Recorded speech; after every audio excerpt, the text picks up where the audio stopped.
Hey everybody, this is Merrick coming at you not live with another figure review.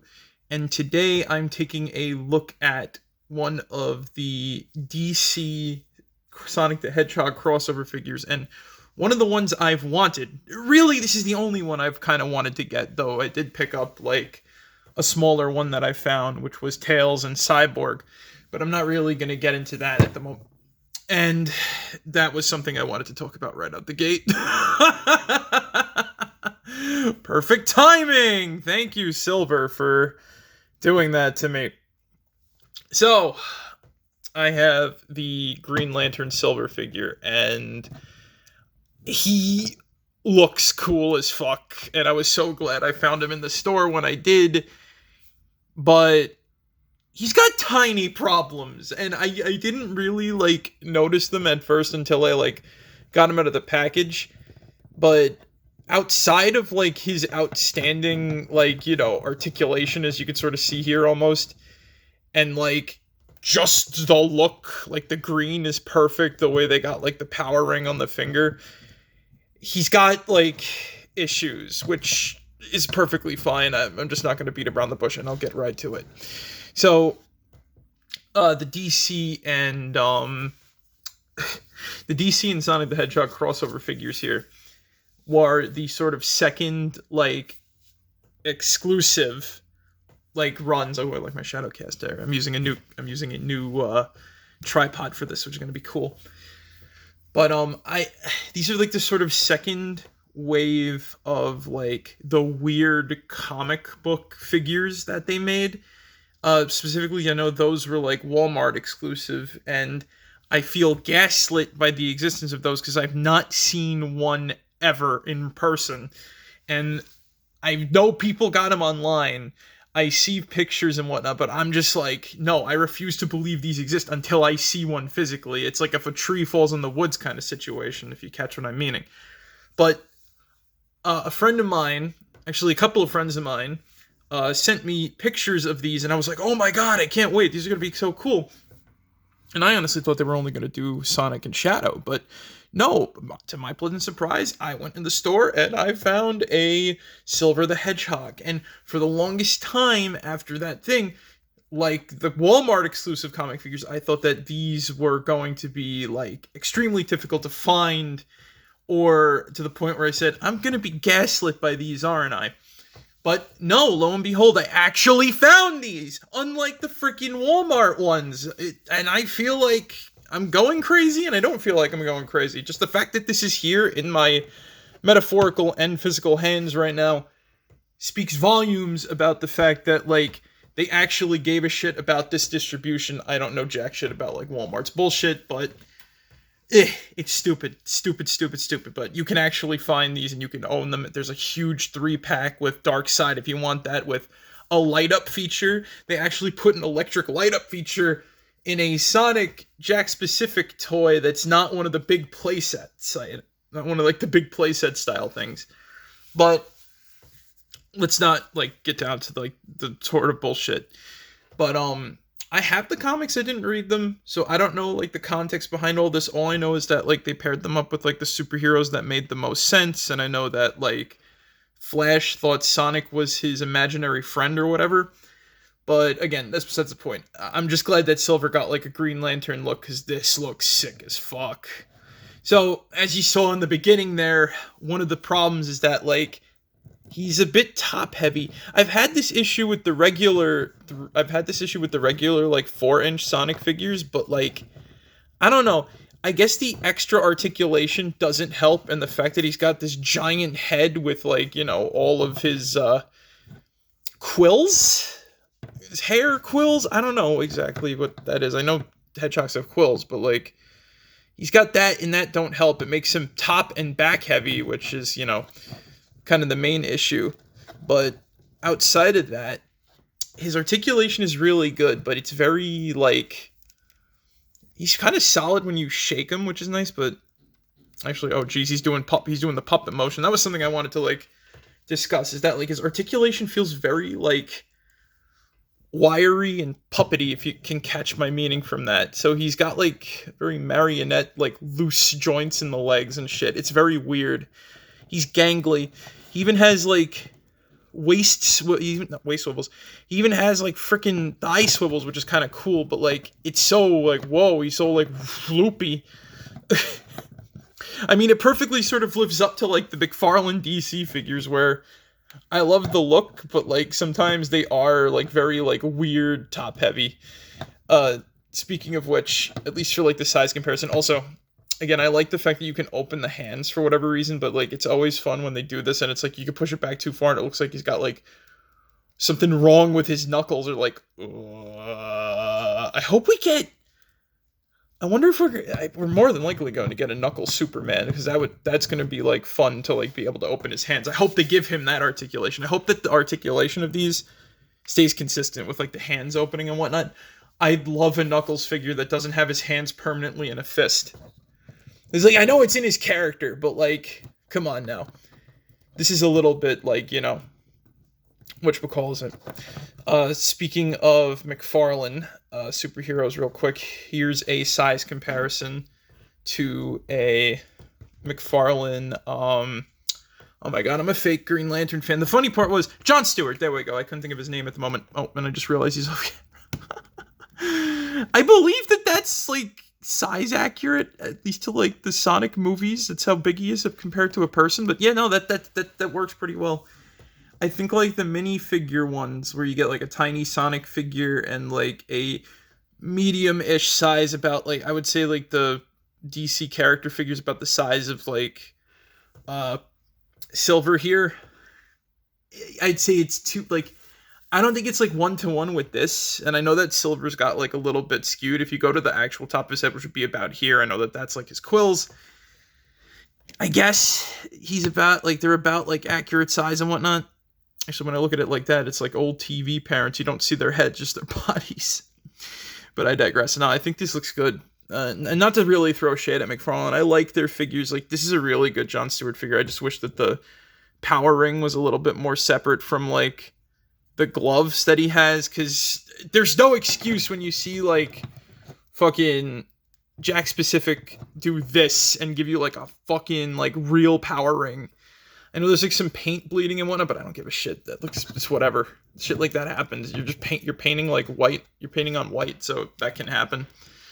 But yeah, otherwise, Silver here, in comparison to a regular Jakk specific Sonic figure. So here's him with himself.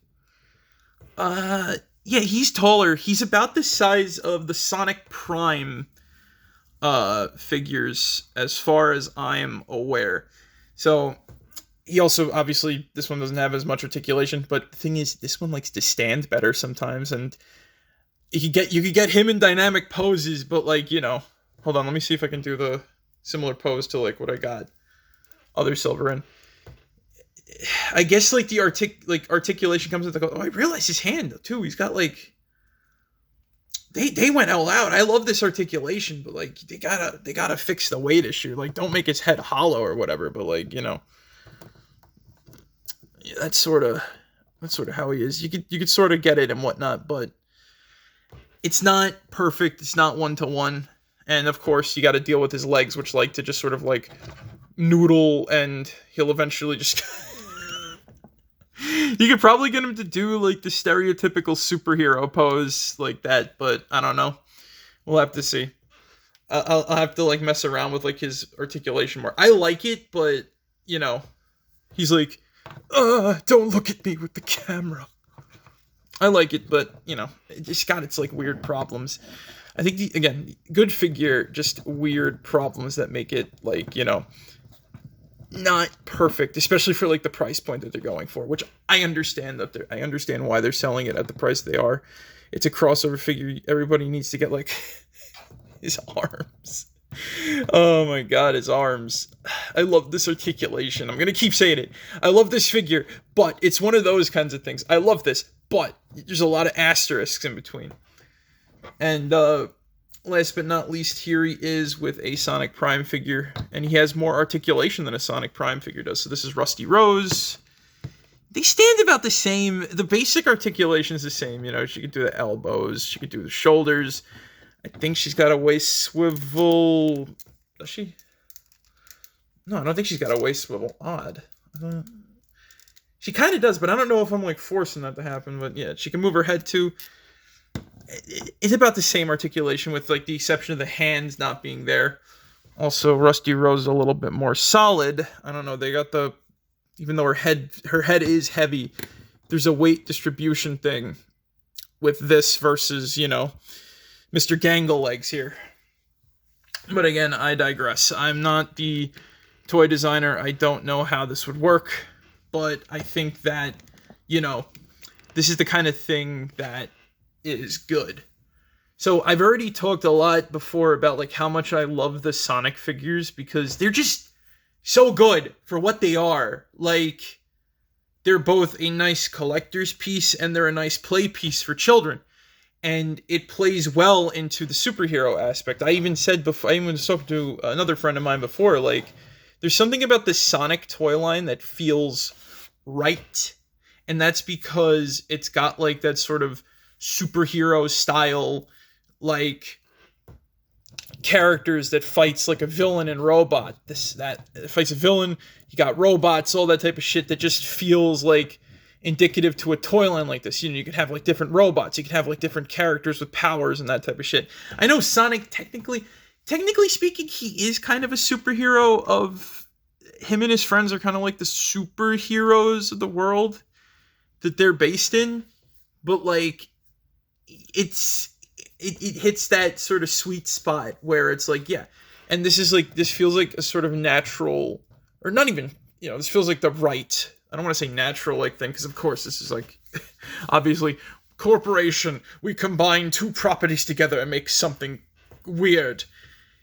And, you know, everything goes back to like the artists and everybody working out and making this like palatable and awesome looking. So there's something about this that just like fits raw with me. That's like, this is so cool in like a nice little like way. Especially because I've seen art pieces online too of people like, oh, so this is what like the Sonic characters would be with like the Green Lantern Corps, or like the Star Sapphires, or like the Blue Lantern, you know, like all the different Lantern Corps and whatnot. So it's nice to see an official product that's like, obviously it's part of an official crossover too with the comic and everything like that. Like, if I was a kid and this came out, oh my god, this would be like, I wouldn't give, like, you know, you don't give a shit about like Mr. Gangle Legs. You just like, oh yeah, I got my silver figure. He's gonna shoot I don't know. It's no use. Take this. He lifts him up and whatnot. Like, like, hold on. Like, shit like that. You know what I mean? Like, it plays into that, like, childlike fun factor. That's just like, yeah, nah. Like, you want to play with your toys and you want to be like, you know, I want to have Sonic help Batman and like all this other type of cool shit. So where do I stand on like these types of things? Now, as a person who collects for just fun and whatnot, right? I think these figures are cool. Like, they need to be... Okay, so the price point on them, it's like $15 for one of these guys. 5 more than a typical Sonic figure. But for what you're getting, I think it's worth it. You could wait for a sale if you really wanted to. But overall, like, I'm not disappointed by this figure. Again, a little weird when it comes to, like, the legs. And obviously, I'm going to say this. It's like, if you don't want them, don't get them. Like, this is a very niche thing. Like, it's a very, like, niche thing. So, if you don't want them, don't get them. I don't want to say I see scalpers trying to, like, we got to get this. It's like, these are perfect for, like, you know, it's like the Sonic Prime situation where it's like, I got the few figures from that I wanted to get. I don't really care about, like, you know, fucking what's his face, like hillbilly / hippie Knuckles from Sonic Prime. No, I just got like my Mecha Trooper Metal Sonic, and I got Rusty Rose, and I got Nine, and I kind of stopped collecting the Sonic Prime figures because that's all I really wanted out of there. And I've never picked up a single one of the movie action figures from Sonic. But I got this because, fuck yeah, I love Green Lantern, I love fucking Silver, and this is the perfect combo. The comic, from what I've heard, is decent. I still gotta read it. I've got it sitting in like my file folders and shit like that. Like physical file folders. Like I have I have a filing cabinet with my comics in them. But like this is like nice. It plays into that sort of childhood aspect. If you're like a collector that just likes the fun of the toy, this is like perfect for you. If you want to get every single Sonic figure, get every single Sonic figure. Like, you know, you want to get like one of these or whatever the frick. Like, these are fun. This is going to be fun for kids. This is fun for people that just like to collect toys. And again, if you're on the fence and you don't like any of them, don't get them. That's basic. That's like the basic like point in and of itself. If you don't like it, don't buy it. It's not like it's gonna like hurt both, like, you know, the validity of DC or Sonic if you don't. It's just, that's just the truth of it. It's like, okay, I don't particularly care for this crossover, I don't want to buy it. In this case, it's like, yeah, I got like two things from it, because I don't need Shadow as Batman. I don't need Sonic as Flash. I got my Green Lantern and I got my Cyborg Tails, even though I'm on the fence about it. Like, you know, I want to see like a bigger figure of that. I think that would be like really cool, because Tails is a little bit, you know, also has the tails to help like with the weight distribution of them. But I digress. I didn't buy these because I'm like, I must complete the collection. I got these because I wanted them. I got him because I wanted him specifically. It's like, you know, it's like if we got like a I wanted to get the Guy Gardner figure from Batman, but I just couldn't justify the price. It's like if we got like a more, not Batman, Superman, my mistake. And I like that movie, but I just kind of want like a comic. I want like a more comic book looking Guy Gardner than an action figure based off of like a really good movie. But again, I digress. I want to grab a Mr. Terrific though from that. That sold me on that character. Again, I'm not like big into comics. I like certain things and I like that type of thing. I really only read like the Sonic comic and whatnot. But I'm going like completely off topic here. I don't buy because I must complete the set. I buy because I like something and having it makes me happy. Like, if I went to get every single Transformer, they'd be like, no fucking way. If I went to get every single thing, it's like, it's an unfortunate case when it comes to like Sonic, because like a lot of figures are good. That's the thing. It's like, there's an unfortunate case, but there's a lot of cool figures. There's a lot of cool figures, a lot of cool color schemes, that type of shit that sit well. So, you know, collect at your own discretion. Do what you gotta do. But I give this figure two thumbs up. He sits well with like my McFarlanes. I want to get like maybe a few other Green Lanterns, and I can have them all like set together. You know, maybe they gotta make some like alien Green Lantern. Like father, like son. Exposing the thing. So fun, just a tiny little side thing. I have Jar Jar's there to help keep the focus off of the guy there on the Wing Commander card. So he's a helpful background prop, and he's just a background prop, but that's some teeny tiny behind the scenes stuff. But yeah, like father, like son, I guess. They both are very top heavy, and they like to fall over unless you have them at very specific things. But the point still stands. Just collect what you want to collect. If you like the figure, you like the figure. That's just how it goes and whatnot. But anyway, thank you guys for joining me. Hope you enjoyed. Merrick out. Peace, guys.